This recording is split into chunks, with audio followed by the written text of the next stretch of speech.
Welcome to Unit 7. This unit is all about troubleshooting and optimizing server systems.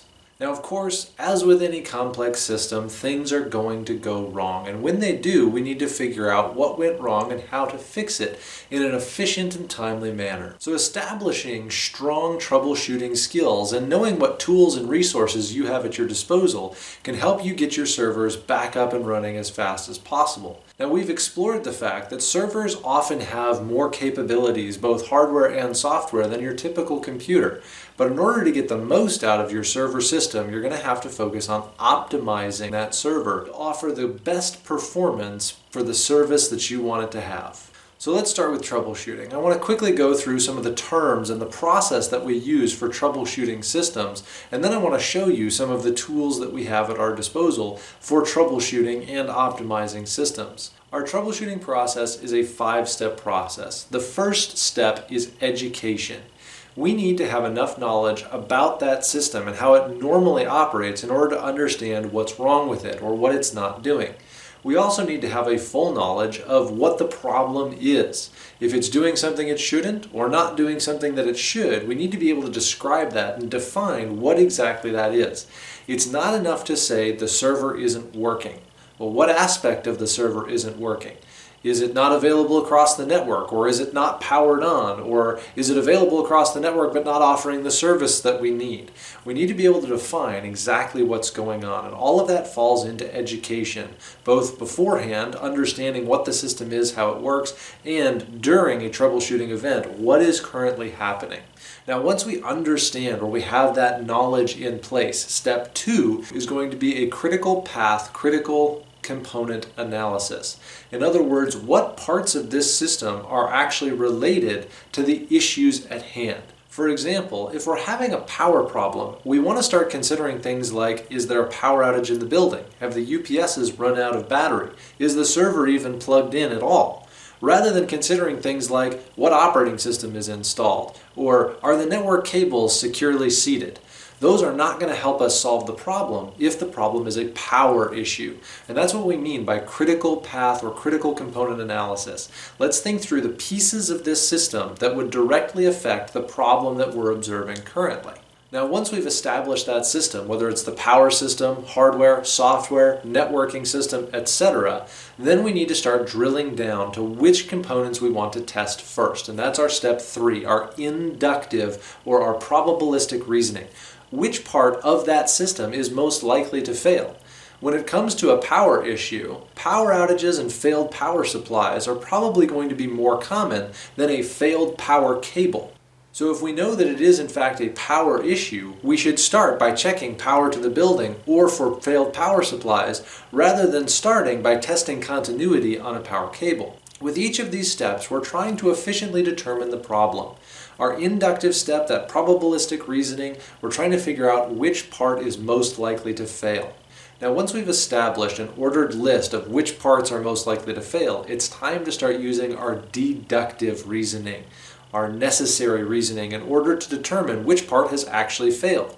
There are several different techniques to determining if a part is good or bad, such as replacing it with a known good component or testing it with a tool that allows us to determine if the component is good or bad. Whatever the case may be, our step 4 is going to be that deductive testing of those components to determine whether or not that's the problem. But if replacing a part in order to test whether it's good or not does not solve the problem, but we do identify a part that is the issue or a part that is broken in that system, we move on to step 5, which is repair, replace, restore.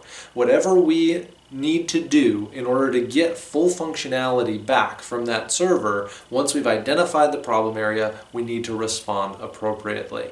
If it's a failed hard drive, replacing that hard drive and making sure that that RAID array rebuilds, or that we can grab data from a backup. So there's our 5-step process. Education, understanding the system, its normal operation, and its current problems or the symptoms of the issues that we're currently experiencing. Step 2, critical path analysis, critical component. What parts are actually part of the problem? Step 3, inductive reasoning. What's the most likely part to fail in that set of critical components? Step 4, deductive reasoning. Which part is actually the problem? And step 5, repair and replace and restore full functionality. Following that sequence of steps will help us to efficiently troubleshoot any issue that we encounter in a server system and other systems in life. Now realize that as you gain experience, that 5-step process starts to get truncated. You'll start to see a set of symptoms and you'll jump to a conclusion. It's probably this, and experience will teach you what the most likely problem is based on those symptoms. And so you can skip several of those steps and go straight from symptom to solution and get your servers up a lot faster. But if you don't know what's causing the problem, walking through that 5-step process will efficiently diagnose what the problem is, where the problem is, and get your server back up and running as fast as possible. So let's take a look at a couple of the tools that we have at our disposal to help us troubleshoot what's wrong with a server. So let's talk through some of the tools that can be useful for troubleshooting issues in servers. Now, of course, there are a variety of physical indicators on a server system that might indicate issues, like blinking lights, smoke, fire, or other physically observable damage. Blinking lights can be particularly useful if your server has a set of LEDs designated for diagnosing problems. If you have your HP ProLiant G5, you can look at the front panel and you'll note a diagram of your server with a series of LED lights that will glow red to indicate errors in different parts of the system, such as CPU, memory, or hard drives. Hard drive activity lights can also be useful for diagnosing if a drive is being heavily used. And of course, there will be indicators as well if a drive fails. Similarly, networking light can indicate if a connection is being made between a server and a switch. And activity lights can show the amount of network traffic. All of these different physical indicators can be very useful in troubleshooting server systems. But sometimes the problems are not tangible or visible from outside the system, and we need to use the tools that are built into the operating system. Now I'm going to show you several of the tools that are available in Windows, but realize that there are similar tools readily available on all the different flavors of Linux. Let's start with one of the most well-known tools, Task Manager. Now we've used this even in Windows 10 in order to find processes that are misbehaving. Now I'm looking at a Windows Server 2019, and there's not much running on it at the moment. But even with no applications open, there's still a lot going on in the background. And I can use Task Manager to analyze these running processes, whether they be foreground tasks that a user initiates or background processes that the operating system is using. And I can see how much CPU, memory, and disk bandwidth each of those different processes are using. Windows Server also has a tool that is one level beyond Task Manager, and that is the Resource Monitor. Now from the Task Manager, there's actually a link to open the Resource Monitor, but you can get to the Resource Monitor directly through the Start menu. The Resource Monitor is a significantly more detailed version of Task Manager as far as the resources that the server has. You'll notice here that I have tabs for CPU, memory, disk, and network. While the Overview tab gives me a good idea of what processes are using which resources, if I really want to drill down to discover a particular issue within the system or a resource problem, I can look at each of these individual tabs and determine with more detail the resources each process is consuming. When we talk about optimization, this will be a useful tool for discovering resource hogs and processes that are starved of resources. While Task Manager and Resource Monitor can help us to identify hardware and software issues or resource issues, there are also other tools that help us to understand errors in the operating system or in the programs themselves. System logs can be accessed through the Windows Event Viewer, which conveniently inside of Windows Server is available on the Start menu. Now the Event Viewer has a ton of information, a ridiculous amount of information about everything that is going on inside of the system. And while there is an unfathomable amount of information available in these log files, if you know what you're looking for or can at least narrow down or search for a specific type of log entry, you can find extremely detailed information about what's going on inside of your server system.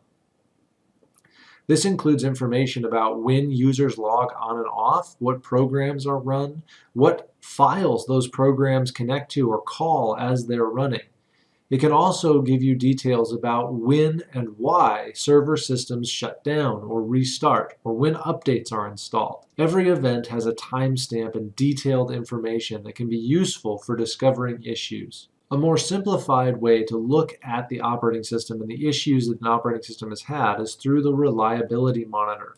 If you open the Start menu and start typing reliability, you'll get an option to view the reliability history, and it will open up a window that looks like this. Now, this server has been running for a couple of weeks and really hasn't done much, and so there isn't much information. Let's look at an example of a Windows 10 reliability history where the computer may have had a hiccup or two. As you can see, this computer has been running for a significantly longer time and has even had some issues with applications failing or even Windows updates failing to install. Issues such as these can be determined through the Windows Reliability Monitor. Oftentimes, some of the issues that we encounter in server systems have more to do with the data on disk drives than they have to do with the resources that running processes are using.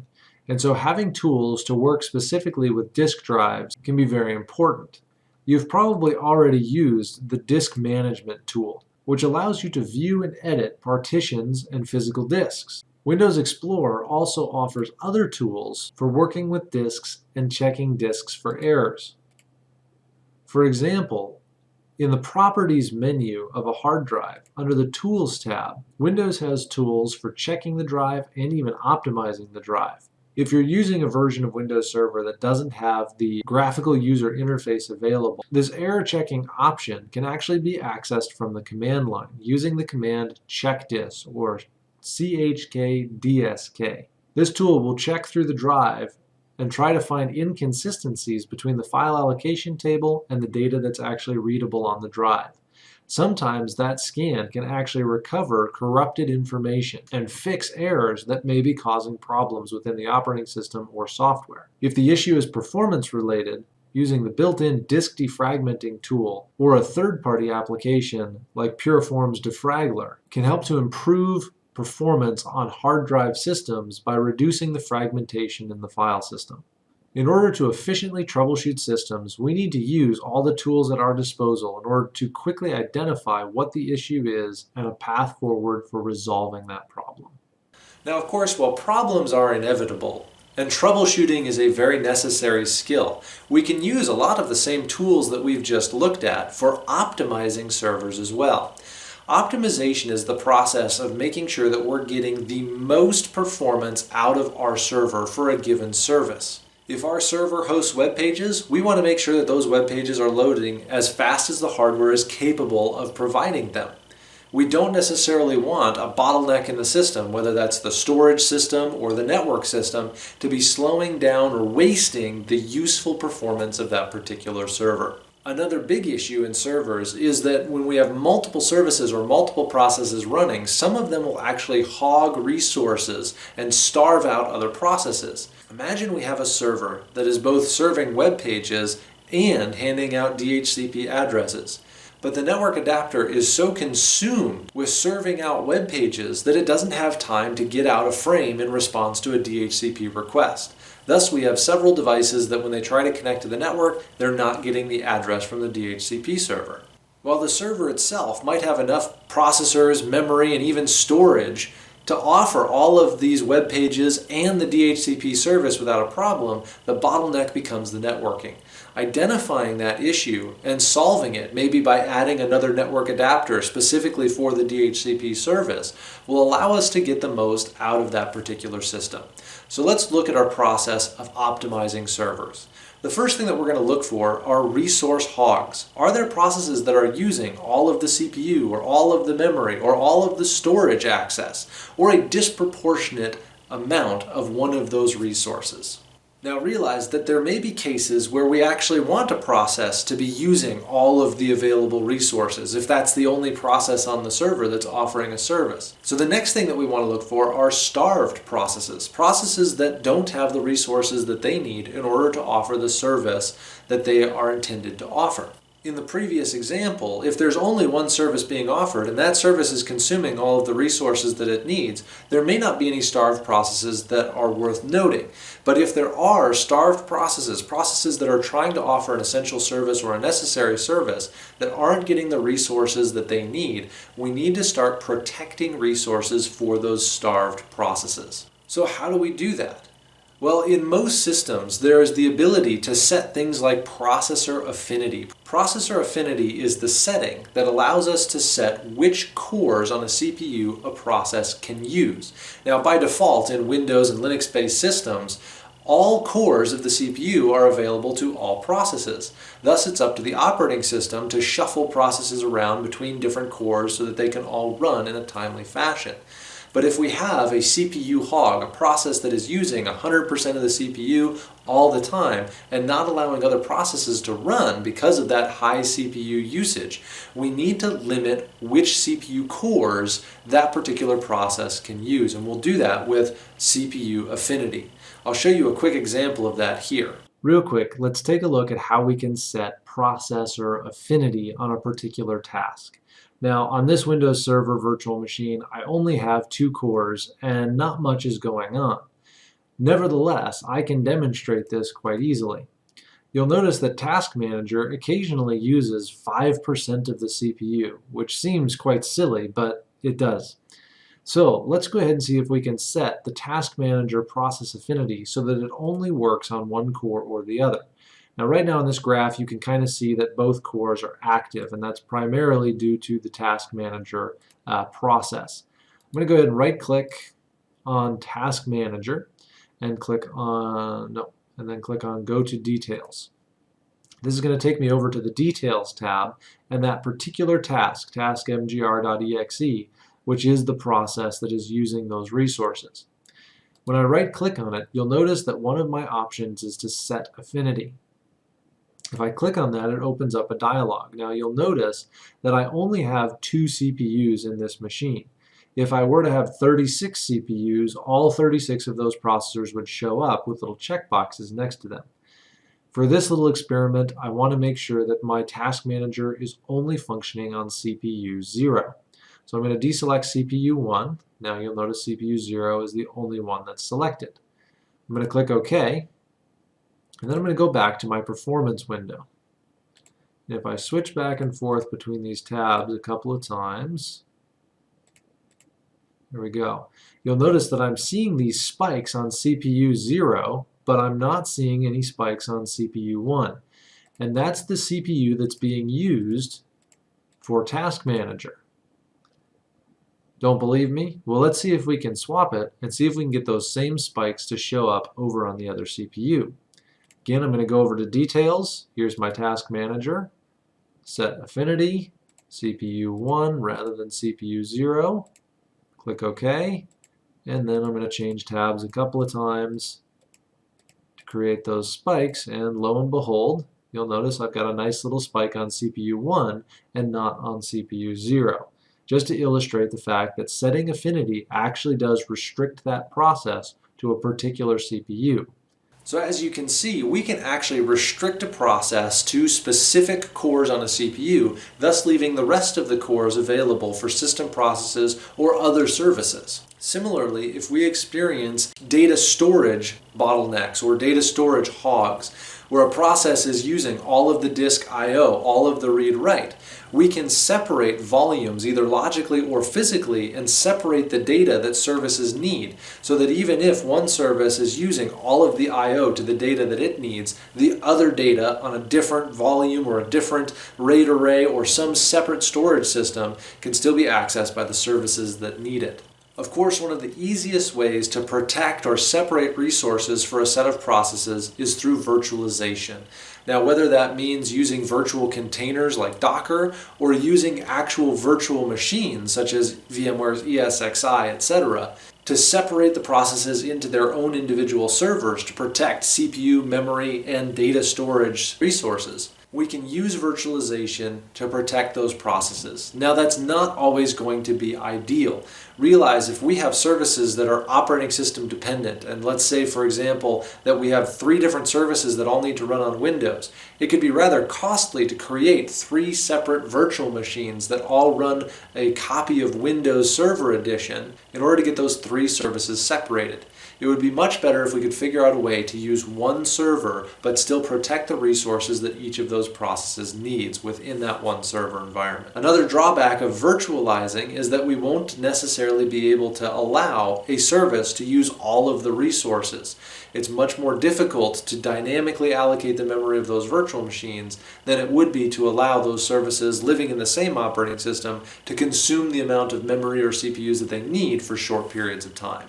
So to summarize real quick, find resource hogs, processes that are using too much CPU, too much memory, too much network or data bandwidth. Step 2, find processes that are starved, processes that don't have enough resources in those particular areas. And step 3, protect the resources that those starved processes need so that the hogs can't actually prevent the starved processes from running. Again, several of the tools that we looked at for troubleshooting systems are also useful for helping us optimize systems, in part because starved processes are oftentimes a problem that we have to troubleshoot. So remember, whenever you set up a server and the services on that server, take some time to really analyze the usage of those particular processes of that hardware. Design the hardware to the process and make sure that the processes or the services that that server is intended to offer are getting all of the resources that they need and leveraging that hardware so that you get the most performance for those services out of the hardware you've invested in.